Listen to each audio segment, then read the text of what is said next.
Long distance and having to overcome hardships and metaphorically long winters to be able to enjoy the flourishing blossoms of spring right now. So, yes, I'm going to start.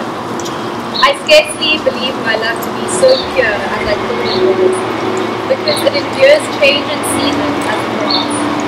I think I lied all winter when I swore my love was infinite, if spring make it grow. But if medicine, love, which cures all sorrow and woe, not only be no quintessence, but mix of all sin, pain, soul, sex, and of the sun whose working bigger borrow. Love is not so pure and abstract as they used to say, but like everything else, as love too is evident. Love would sometimes contemplate, sometimes choose, and yet no greater but more eminent. Love by the spring is grown as in the heavens. Stars by the sun are not enlarged, but showed. Gentle love leaves, as blossoms on a branch, from love's awakened root to bud out the ground. If as waters stirred, all circles be produced by one, so love such additions came. Birds like many spheres, but one heavenly. For they are all concentric and many.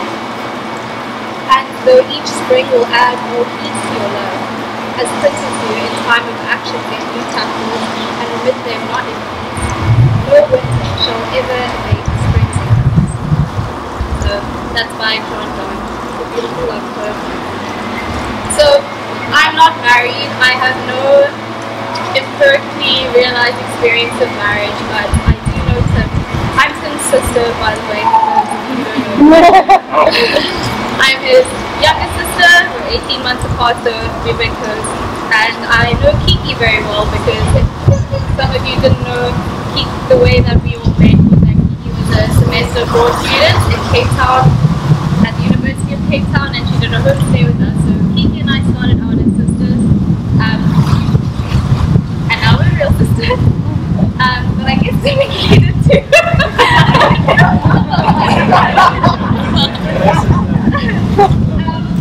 So actually Tim wasn't living at home at the time, and we found it was strange when he started spending a lot more time at home doing laundry and coming around and things and hanging out with Kiki, and he's like, I'm just being a good host, you know, staying around.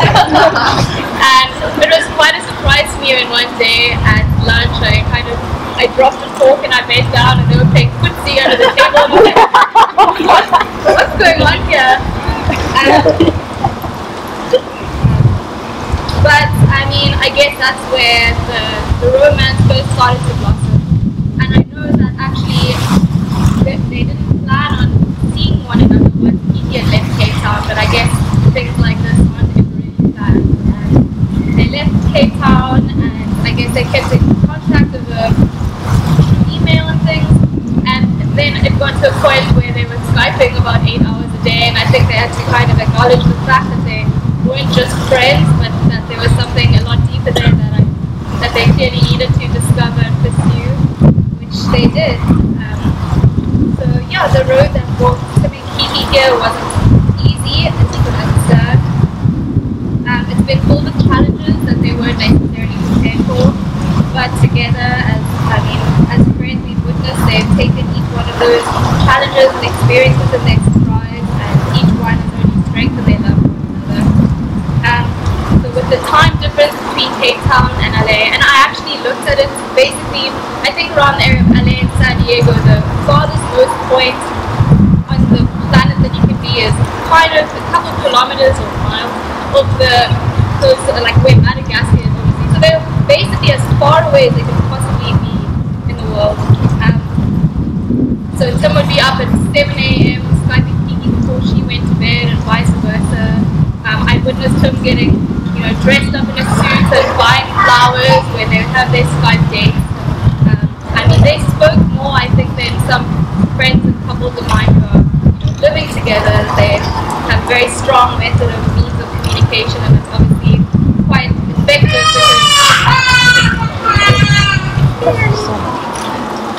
quite effective because I mean, fighting with someone partner and then being able to make up when you're face to face is hard enough.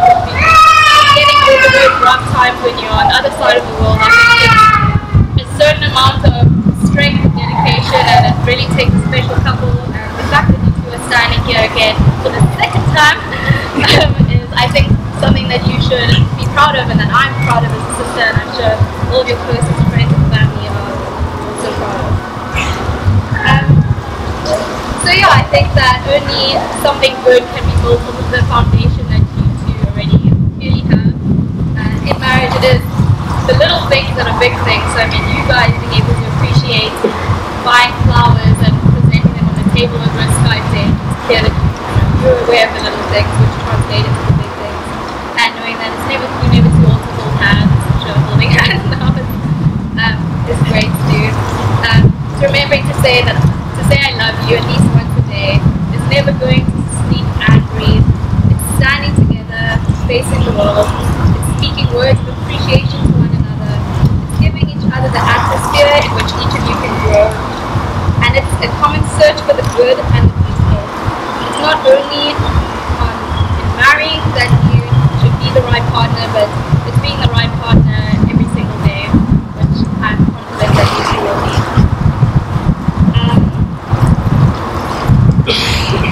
So Tim and Kiki, the vows that you're about to make to each other are a way to share your love and commitment in front of everyone here. So here are your vows.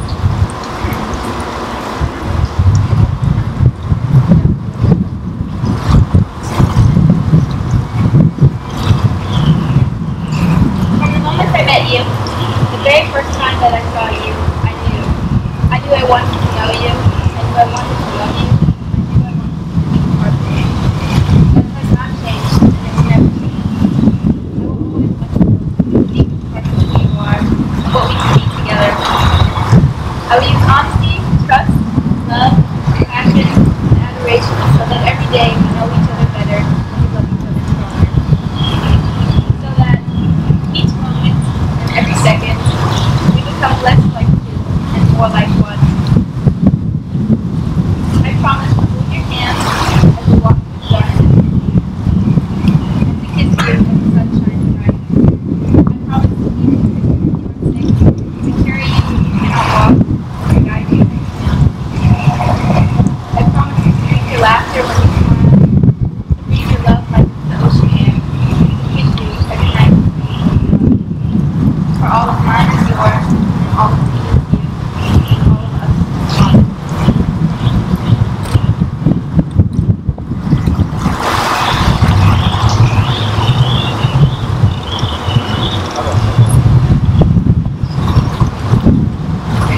Every person in this world is looking for understanding, to be understood. With understanding, we can be accepted. With forgiving, we can be loving.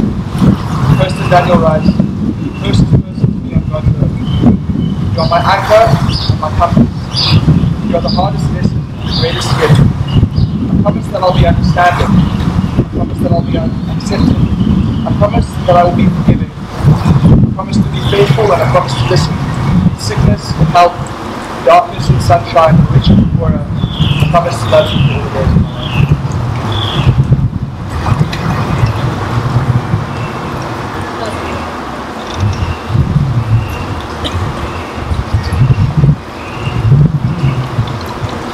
Okay.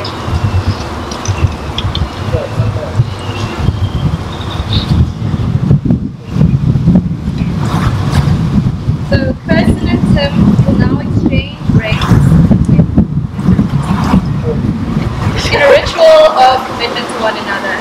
So the ring is customarily worn on the ring finger, as it's the only finger that has a vein running directly to the heart. So the wearing of the ring is a visible outward sign that they have committed themselves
spirit and body, I hope that the two of you will always remember to be true to yourselves, and although it's really wonderful that you two have found your other half, just remember that you are two whole people and to respect each other in their wholeness, even though sometimes that's difficult, and just to ensure that the two of you are able to grow symbiotically with constant mutual transformation, because you're going to change a lot, and I think as long as you're able to use that love to propel you into the changing seasons in a way that's going to make both of you blossom into the most beautiful people that you are and couple that you are, I think you'll be 100%.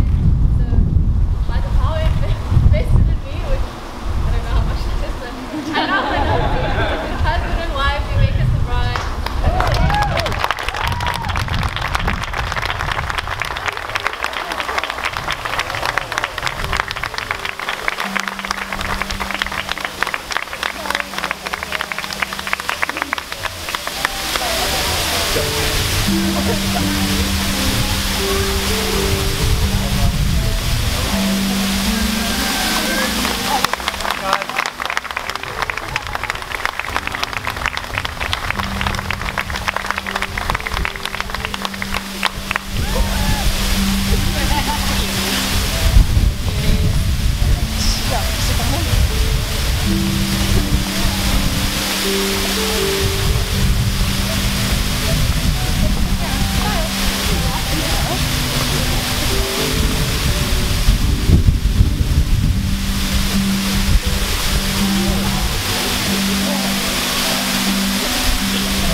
Nothing.